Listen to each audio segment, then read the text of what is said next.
Okay, if you happen to lead a team at work, perhaps you have an executive level job, you know someone who does, it can be very challenging these days, especially when you are at the top, to hold on to a positive attitude. And yet that positivity is such an important key to the success that you are wanting to find. And that's what our next guest is going to help us with this morning. She does it each and every day with folks all around the country. Her name is Nancy Gunter, and she is a training coach using a technique called positive intelligence, which there's a book about that, and then Nancy takes the concept and trains executives on a regular basis. So how lucky for us to have a few minutes of her time this morning. Nice to see you.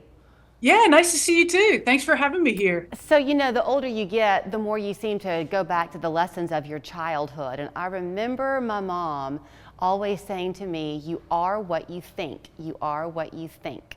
So is that sort of the root of this positive intelligence? Absolutely. It absolutely can be. There's a lot of neuroscience as well that supports that exact same thing, which is the self-talk that we have.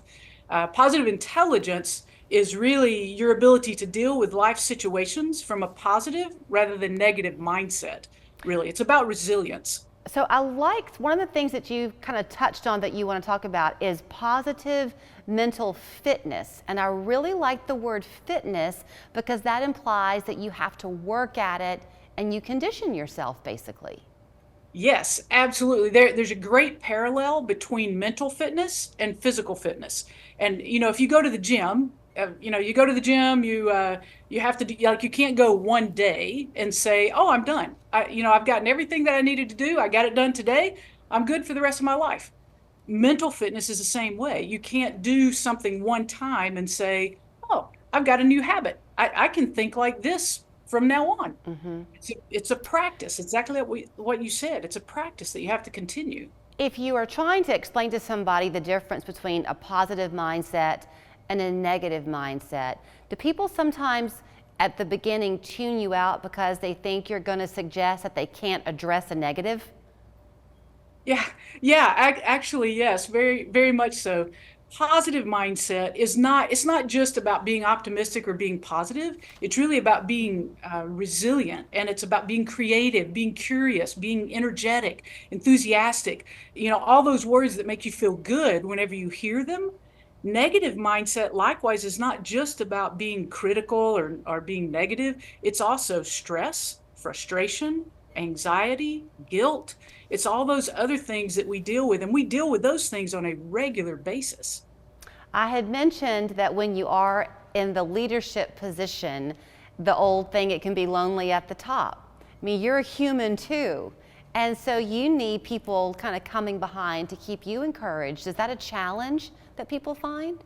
Yeah, yeah, the executives at the top, absolutely. And there's a lot of, not all executives, but there's a lot of self-judgment that goes into, as you are an executive, there's a lot of self-judgment that comes into that says, am I really supposed to be here? Am I the best one to be here?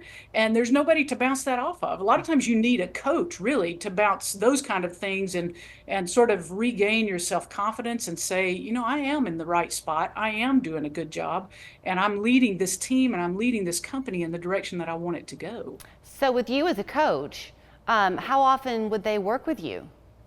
Yeah, so as a coach, I usually do 1 to 2 sessions a month, sort of depends. Whenever we're talking about positive intelligence, though, and the mental fitness, you struck on it whenever you compared mental fitness and physical fitness. Mental fitness, you need to get a foundation to begin with in order to be mentally fit. It's just like you don't go to the gym one time a week usually to begin with. You go 2 or 3 times a week until you get a good habit established, and then you might slack off a little bit and then you'll go back, but you've got to have that habit. Mental fitness is the same way. So there's an 8-week program that I put you through where we meet once a week, and you're in what's called an accountability pod. So again, let's compare physical fitness and mental fitness. You're much more successful in physical fitness if you have a personal trainer or you have a group that you meet at the gym. Same thing is true for mental fitness. You're much more successful if you have a coach and if you have a pod that is supporting you during the 8 weeks where you're sort of establishing this foundation. This is what it looks like. And so that's what the accountability pod is. And I would think, so within that accountability pod, you're talking to each other, right? So people are saying, this is my challenge, this is my. So if you're hearing somebody else's challenge, you don't have the emotional attachment to their challenge. So Right. you might be able to see objectively how they could address it, even though Yeah. with your own situation, there's more emotion attached, and that's how you learn? Yeah, yeah, absolutely. I would love to say that because I'm the coach, the things that I say really have an impact. That's actually not the case. I mean, I do share some information, but what really seems to have the greatest impact is the pod, the people that are sharing within the pod. And you're exactly right. One person is going to share an idea or something that's happened to them, and it's going to resonate with somebody else. And there are so many ahas that people have. Not only you get a video as a part every week as a part of the 8 week program, but you get ahas from that. But the greatest ahas come when the pod meets. Somebody shares something, and somebody else is like, "Oh, that makes sense to me now. I Mm-hmm. understand how that shows up for me." So to contact you, Nancy, how do people become part of that pod? Because I know you're in Oklahoma, we're in Chattanooga, but we can talk this way remotely? Yeah, yes, absolutely. So the positive mental fitness, that program is done with the pods are done virtually. So it's all on Zoom. If they want to contact me to get into one of my pods, my email address is nancy@guntertraining.com. They're welcome to just, send me an email. I can get information to them, and then we will put them into an open pod. There are other coaches throughout the world that do this same program. I am one of the coaches, and not all programs are run the same. My program is 8 weeks long.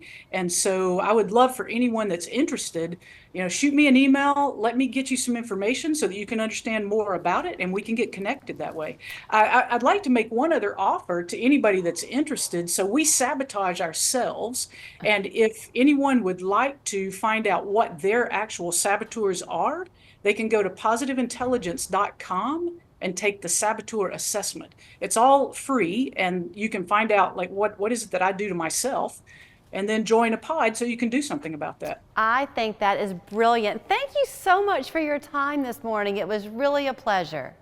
Thank you. I appreciate it. So here's your information of how you can get in touch with Nancy. It's guntertraining.com. There's the email, nancy@guntertraining.com. And think about finding out how you are sabotaging your own life. Great to talk to you.